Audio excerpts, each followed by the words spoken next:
দ্বিতীয় এই পূর্ণ সন্ধ্যায় সকলকে শারদোৎসবের শুভেচ্ছা। আমাদের প্রিয় পৌর প্রতিনিধি মধুর সরকারি এখানে আছেন। সবাই ঢাকুরিয়া সার্বজনীন দুর্গা পুজো কমিটির সকলে এখানে আছেন।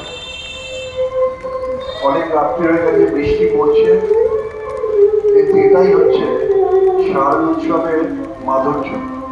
বৃষ্টিও আমাদের দমিয়ে রাখতে পারে না। আমরা 2 বছর কোভিড ছিল, কোভিডও কিন্তু আমাদের দুর্গাপুজো থেকে বিরত করতে পারে। আর বৃষ্টি হচ্ছে, তারপরে আমরা এতজন মানুষ দাঁড়িয়ে আছি। এটা যদি দুর্গাপুজো না হতো, কখন লোকে বাড়ি চলে গিয়ে বাড়িতে বসতাম, কিন্তু দুর্গাপুজো বলেই আমরা রাস্তায় আছি।